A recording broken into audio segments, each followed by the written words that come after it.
Bakit mo ito nagawa sa mahal kong Albania? Sana napunta ang ganda nito at payapa. Pag tinaya mo mangyari ka sa mahal, piling niya doon po. Hindi ko makakalang magagawa niya ang paslangin ng aking ama at iharin din sa iyo. Handa akong isakripisyo lahat upang bumalik ang mahal kong Albania sa dati. Sa isang madilim, mapanglaw at delikadong gubat, sa gitna ng magiting na kaharian ng Albania, isang binata tila ba'y malapit na ang bumigay ay nakagapos sa mahigpit na puno ng higera. Si Florante, isang maputit, makinis at matapang binata, ay walang laban na nagmamakaawa sa langit dahil sa kahirapang dulot sa kanyang mahal ng Albania. Ba't tinaya mo mangyari ito sa may mabuting gawa? Laura, aking iibig. Paano mo kayang iwang naghihinagpis sa piling ni Adolfo? Ako'y iwang mong nananatiling nilisan. O kay pait ng buhay. Florante at Albania. Tunay walang minamahal. Ngayon, ako'y namamahal. Sa kabilang dako ng gubat ay mayroong isang girero na tila ba'y naniligaw ng landas. Siya ay nagngangalang Aladin. Napinsala ang damdamin ng binata mula sa pag-ibig na inagaw ng kanyang sariling ama ni Sultan Ali Adam. Bakit sa kadami-dami pwedeng umagaw sa aking minamahal? Ang ama ko pa ang gumawa nito.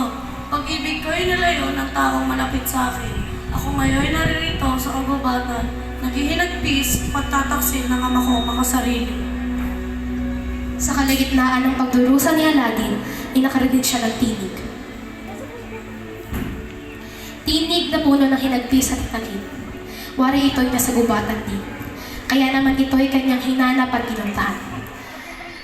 Siya ay dali-daling sa paghanap ng tinig, gamit ang isang espadang matulis upang hawiin ang damong hindi ka nais-nais. Taglay kong napang hindi kailanman matatakot sa dalawang hamak na leon. Tutulungan ko ang lalaking ito.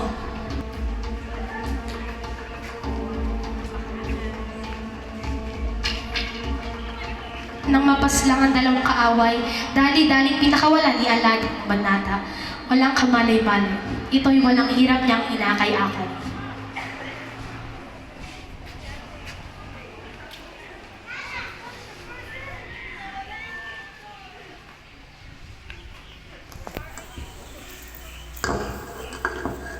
Lara, nasaan ka na? Halina tayo magsama.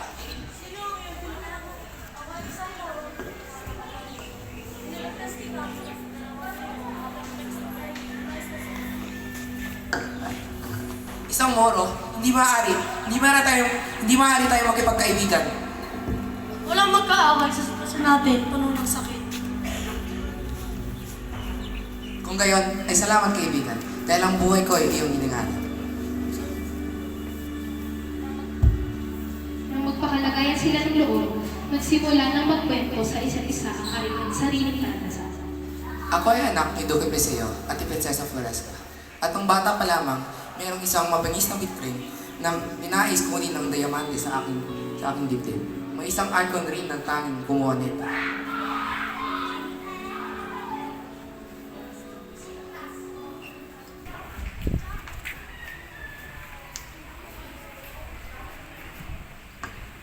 Paalam na, Kamantina.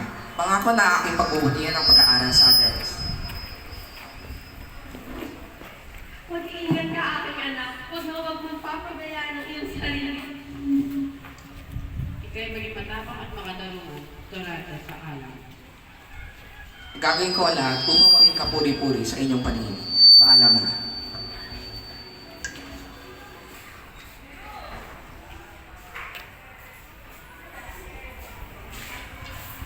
Maligayang pagdating sa lungsod ng Atenas, Florante. Maraming salamat, Maestro. Naway matulungan ako maging lohikal at makatarungan sa kung sino man ang aking lalapitan. Ngunit ikay na matagal nang magaling sa mga bagay na iyan. Di na kita matuturuan sa mga bagay na iyan. Halina't sigurado pagod ka, ihatid na kita sa iyo.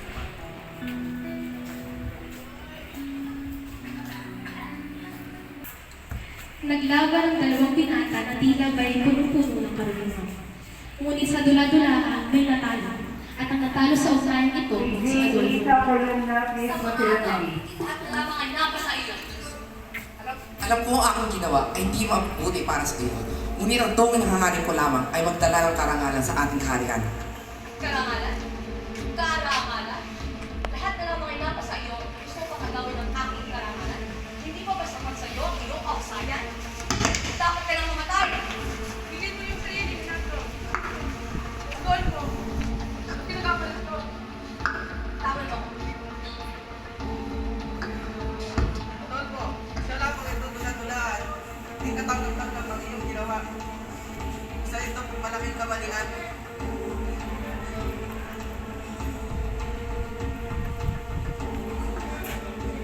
Bumalik ka sa Alban ay bumalik ka sa Alban at maghihan ka ng tahimik at papayapa. Mga kawan, alalayan ninyo si Adolfo sa paglabas sa eskwela.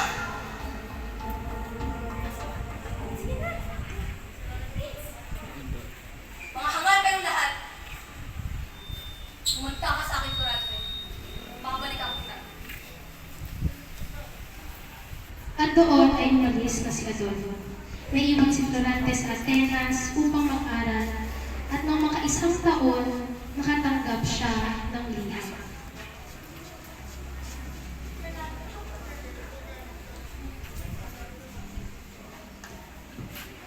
Isang liham para kay Florante. Ito ay nagbuna sa kaharian ng Baka ay galing sa aking ama. Salamat muli, Ginoo. Aking minamahal na anak. Kamusta ka na dyan? Marami akong naririnig na magandang balita mula sa iyong guro na si Athena. Sana ikaw ay mabuti. Ngunit, meron akong kailangan sabihin. Ngayon, habang sinusulat ko ito, iyong minamahal na ina ay napayapa na.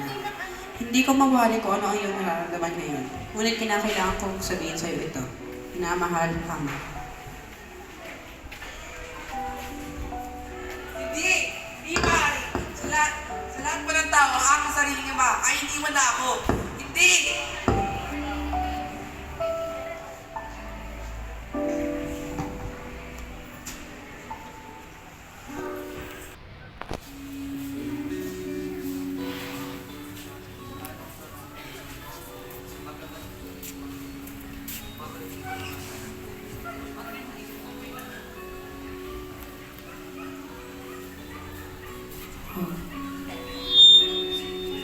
Florante, aking kaibigan. Batid ko ang lungkot na iyong nadarama. Aking maestro, aking sasama si Florante patungo sa aming kaharian. Sa iyo, maestro.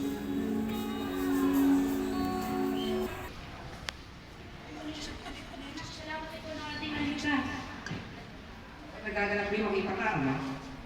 Halina't mag-ayos ko dahil buburahan tayo. At saan naman tayo pumunta, ama? Sa palasyo ng narinig sa iyo.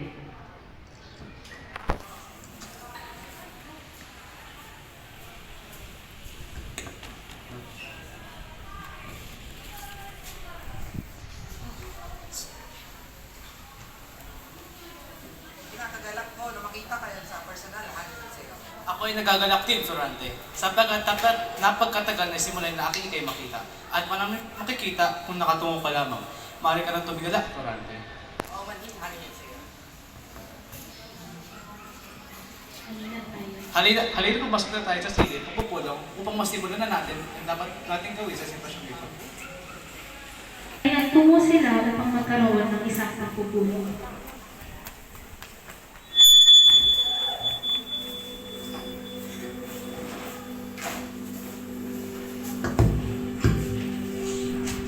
Florante, kung aking pananaisin na ikaw ay maging general sa laban na ito, ay sasang-ayon ka ba? Kung ito ang iyong inaari sa Haring Linseo, Hari Linseo, taglay ni Florante ang tikas sa tapang. Dahil dito, tiyak ang pagkapanalo natin laban kay Haring Usman. Malaki nga ang tiwala ko sa binatang ito.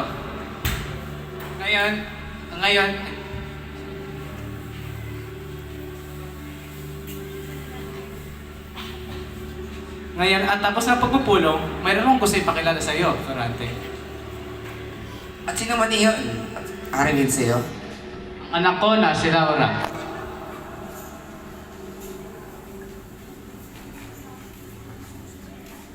Nagagalak akong makilala ka, Florante. Ako nga pala si Laura, ang anak ni Haring Linseo.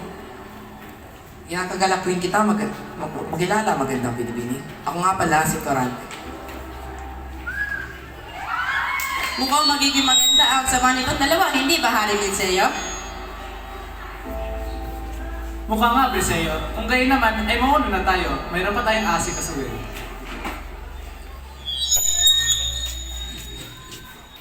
Tunay namang napakaganda. Nang alin? Nang iyong kasautan, Laura. Kung gayon ay maraming salamat. Narinig ko ikaw ay nagagaling pa sa Atenas. Tama. Tama. At meron akong malapit na kaibigan roon. Ngayon ba? Mabuti nakabalik ka mula sa Atenas, papunta dito sa Crotona. Napagod ka ba sa iyong paglalakbay? Lahat ng pagod ko ay napawi nung ikay akin nakita, Laura. Ngayon nasabi mo na ang iyong pagod ay napawi na, halina't ipapasyal kita. Ngunit parang kulang pa para kay Florante ang pagkikita. Florante, bukas na ulit tayo magkita. Magpahinga ka na muna. Hindi mo naman siguro ikamamatay ang isang gabing hindi natin pagkikita. Kung iyon ang iyong ninanais, magandang binibini. Paalam. Paalam din sa iyo, Florante.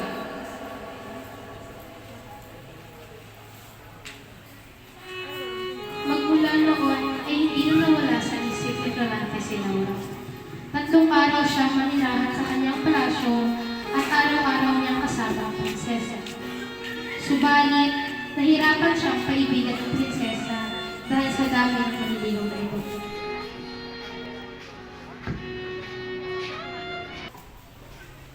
Namasyal si Florante at si Laura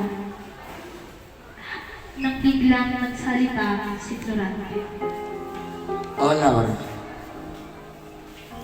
Anong maglilingkod ko sa iyo, Florante? May nais akong itapat sa iyo. Walang problema. Ano yun? Simula nung nakita kita, hindi ka na natanggal sa aking isip. At ngayon sasabihin ko, Laura, ikaw ang aking minamahal.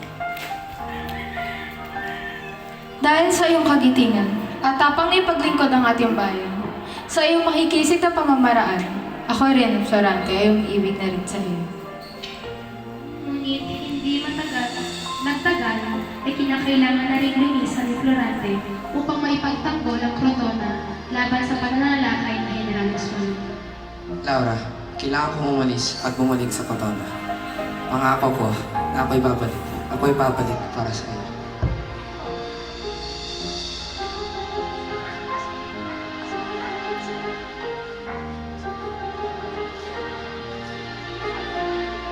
Gabi na nung Florante sa kanyang destinasyon, ang sentro ng Crotona.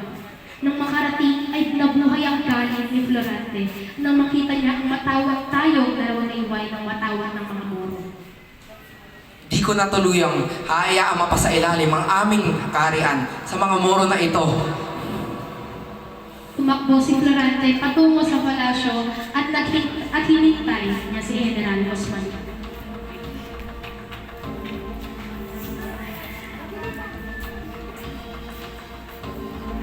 Sino nasa harapan ko?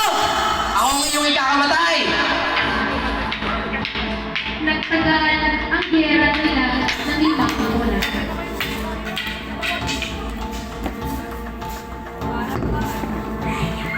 Ang tagumpay na ito ay para sa Crotona!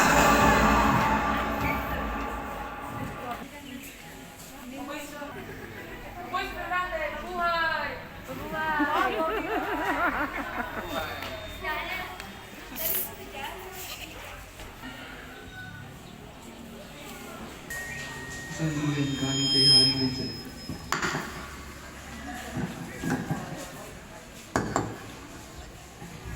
Anong nilalaman ng liham, Florante? Ako'y pinapabalik na sa Atenas. Ngunit, hindi ko maaari kasama ang Ngunit, alis na. Ngunit, ako'y alis na lang. Ako'y maghahanda na. laking gulat na lamang ni Florante na siya ay dakipin ng mga kawal. Hoy! Ano ito? Hindi niyo ba ako kilala? Pagpatawad ko ito na lang. Ito ay isang utos lang.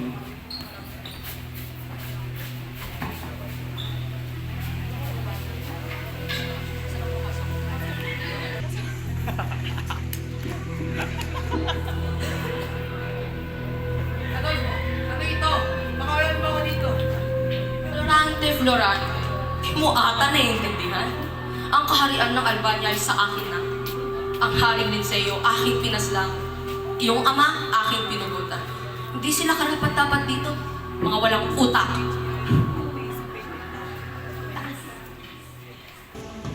Sa mamaya ka ng Albania ka magkasala. Sila rin mo musga sa iyong kapalaran. Hindi ako!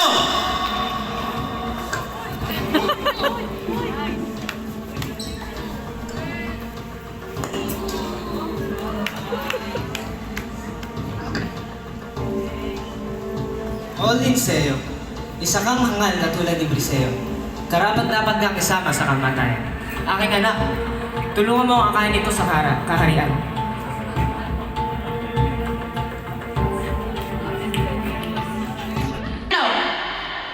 Dapat mong pagbayaran at kasi ang ginawa mo sa mamayan ng Albania at tapusin kita ngayon di.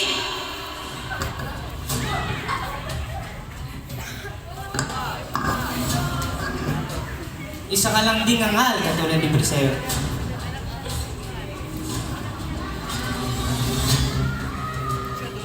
Alam mo ako rito, Adolfo. Ngunit di ko labis maisip paano naging hari ang isang duwag.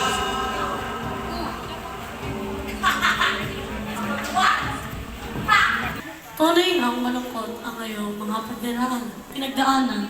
Ako naman ay anak ni Sultan Ali Adam. Ako ay nagtungo sa Persya at iniwan ang aking hukbo at nagsanhi ito ng pagkatalo.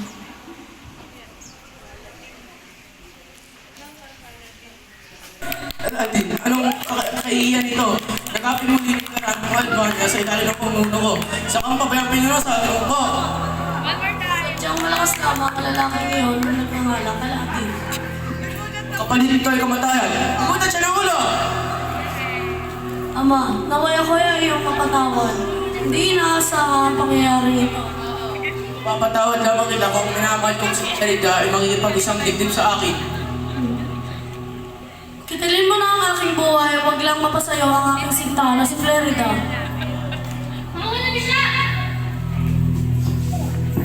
Sultan Ali Adam, hindi ko kumain ng isang minuto! Pinabuutos ko na lisanin mo ang bayan na ito. At kahit kailanman, ay huwag na magbabalik.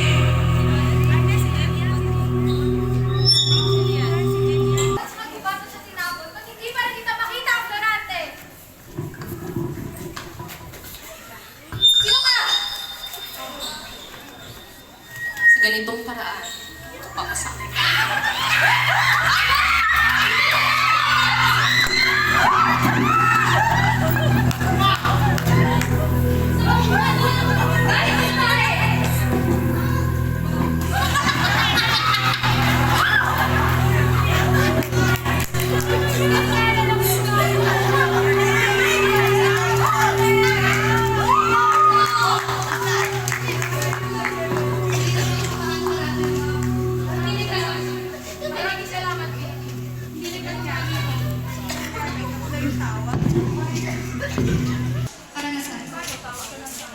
Nagagalak ako makilala ka, Florida.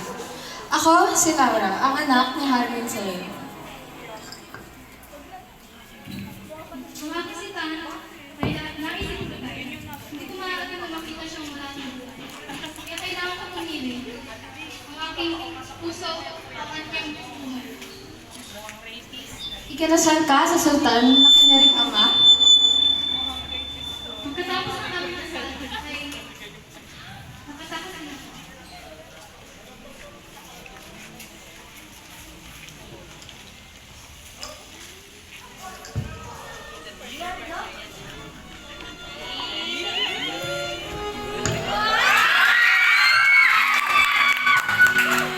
Laura, anong ginawa sa'yo ni Adolfo? Simula na nawala ka, ang buong bayan ay nagkagulo. At ayos ka lamang doon? Papatayin ko yung lalaking yon. At kay salamat, iningatan mo ang buhay ni Laura. Ngayon, Kung gayon, ay malaki ang utang na loob ko sa mga mura. Kung gayon ay malaki ang utang na loob ko sa mga moro. Salamat. Matapos ang pagkamatay ni Haring Linceo, ay pinalitan siya ni Florante. Sa ilalim ng pamumuno ni Florante ay nanumbalik ang kapayapaan at kaayusan sa kaharian ng Albania. Kaagad naman din idinaos ang kasal ni Laura at ni Florante, maging na rin ang kasal ni Aladin at ni Flerida.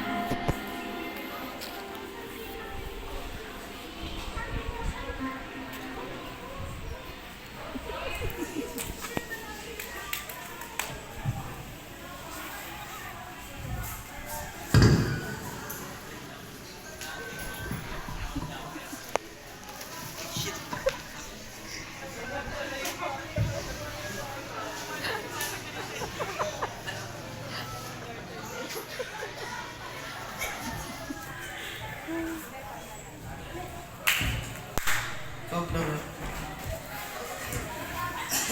Tinatanggap mo ba si Laura bilang iyong magiging kabiyak pang-araw mo kayo? Ikaw naman, Laura. Tinatanggap mo ba si Florante na magiging kabiyak ng iyong puso? Aladin, nakakaka ka bang maging tapat kay Flerida magpakailanman? Buong alam kong tinatanggap. At ikaw na ba, Flerida? Nakakako ka bang ibigay mo ang iyong buong tiwala kay Aladin? Nangako ako. Kapag narinig niyo ang buhay ng gagong kasal, Ngayon ay itinatalaga ko na kayo bilang mag-asawa. Tutol ako sa kasal!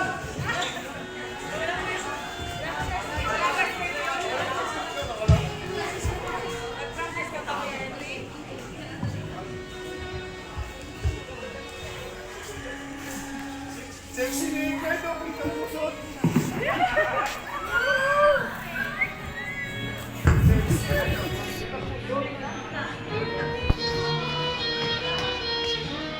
Mabuyang bagong kasal! Mabuyang ang bana! Agad, sino kumanting?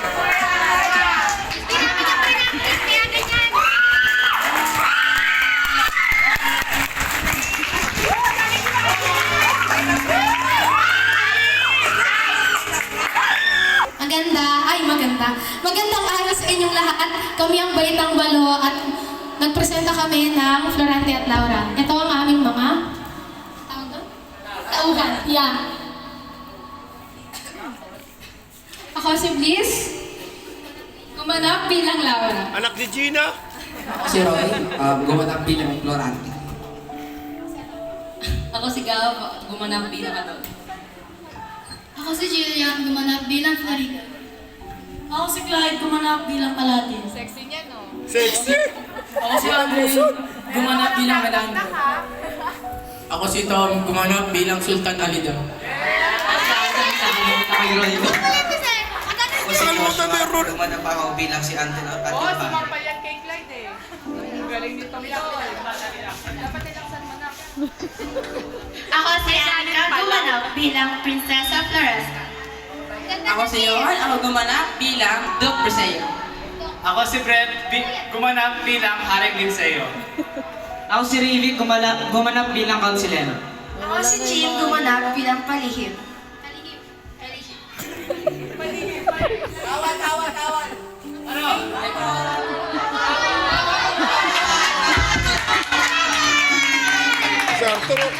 Arthur, wag ka na magtatagyan ng ganyan. Bagay sa'yo. Ako si Arthur, gumanap bilang away. Gumanap bilang away. Effortless. Isa na!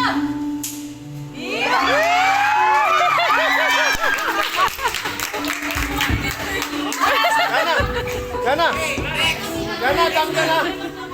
Picture na!